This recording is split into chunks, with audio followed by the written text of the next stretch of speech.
My middle name is Mikala, so people in the fitness industry know me as Mikala Baraza. It feels amazing. It feels really, really good. It was the best moment for me in the sport. Since I started bodybuilding, this was the highlight of my bodybuilding career, if I may call it. I've been bodybuilding for a while, but I started working towards this title in November last year. So what we went through with my coach, by the way, this is our gym, it's called Ultra Fitness Center. So we start with adding weight, then you get to a point, then you start now shedding weight, like dropping and shredding for the competition. So that takes around 12 weeks. When I started working out, I used to do it in the evening. Okay. Then I actually realized that you can wake up early, come to the gym and make it to work. So what I usually do is I come here in the morning. So we're here at 5:45 or 5:30. I do my workout up to maybe 6:45 or 7. Then prepare and go to work, get to work by 8 or 8:30. Go through my day at work like everyone else does.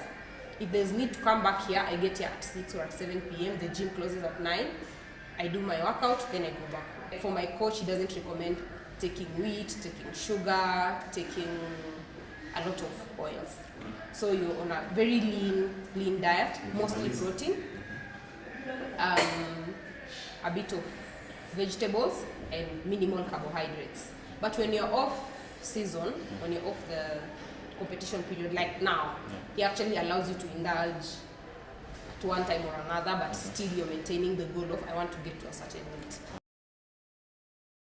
What's going through my mind? I'm like, first of all, you're supposed to have fun with it. Like, for me, I call bodybuilding a hobby. I'm supposed to have fun with it. If I'm not having fun with it, then I should not be doing it in the first place. So the first thing is I should be having fun with it, one. And then also, like, come on, these people are here. They're here to cheer. You might as well give them a show. Give them something to look at. Give them something to go home and talk about. And at the end of the day, you're thinking, hey, if one lady leaves this place and thinks, when I go home, I'm going to work so hard and look like Mikala, you're like, yes, then I would have done my job. I would have done the right thing. So what happens, we just don't wake up and march on stage. Part of the preparation is the presentation, the walk, how you're not talking. So it's not rugby where it's a score. So you have to, without your words, with your face and your walk and your turning, you have to speak to the crowd and tell the crowd, well, I'm grateful that you're here. This is what I came to show you. And if that is not being seen as you turn and as you walk on stage, then probably you're not doing your job right. And most of the angling is just so that you can look as skinny as possible and show as much muscle as possible. For ladies, it's not, like, I don't think most ladies even know about bodybuilding. And even the ones that know, you're a bit shy. And it's evidently a very male-dominated sport. But I don't want to place emphasis on it because I understand that 3/4 of sports are male-dominated. Right. Like, there's no sport that you'll find a fair balance between the males and the females. So I wouldn't say it's much harder to be a female, but I'll just say women are more shy to enter into the sport because of the judgment aspect than men would be to try out bodybuilding. Actually, believe it or not, it's law. I actually really love law. I love what I do. I'm trying to set up a law firm with a few of my friends. I hope that goes well. I hope to practice sports and entertainment law as one of the things. So yeah, for me, it's actually law. I have advised a few of people that I know in the sport that have had legal issues. I've had the privilege of giving them advice and telling them this is what you say when you go to court or when you go to the tribunal or when you go for a certain panel.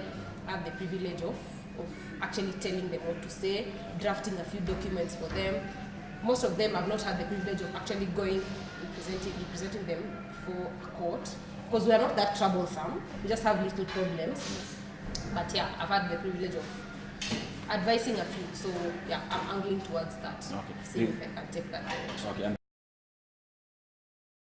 Some, I would have to say some do, because they feel like you work harder than them in the gym, or like there's something that you do that they do not do. Okay. some actually do look like they feel intimidated. People who like view you in a way that's just body-wise, very seriously, really. You say, oh well, thank you, then you move on with your life, because I mean, there's more to Mikala than the dress. There's the personality, there's the low side. Probably I think I'm smart, by the way. Probably I'm smart, yes. And that when you look at my physique, that's not what you see. Okay. If the physique is all you see, then probably I don't take you seriously. But it's not something that is much of. I think about it a lot. Yeah. I want to do something outside Kenya. Like before I retire from the sport, I want to make sure that I actually step on an international stage. And my purpose of stepping on an international stage, it's not really, I would love to be titled on an international stage for sure, but for me it's about the experience. I would want to know, what does it feel like to stand next to a legend in the sport? What do they know that I don't know? What do they do that I don't know? So my view for 2019 and 2020, if it doesn't happen in 2019, it will probably happen in 2020, good willing, is to go and step on an international stage. Female bodybuilders, first of all, shyness is not a plan. You can't be shy and want to be in the sport. That is one thing. Number two, bodybuilding is a very individual sport. And this goes for both male and female bodybuilders. Make your decision. You want to come on stage, you want to be a bodybuilder, you want to be a legend. Make sure for every competition that comes, show up. Show up, let the judges know you, let the poll get used to seeing you, build your confidence and try to rise your ranks through the sport. Because every other great bodybuilder that I know, in the Kenyan scene, even Shafi, even Zablon, they've risen through the ranks from the bottom of the sport and now they're at the top. So just keep at it, keep working hard and always remember to show up. That's my advice.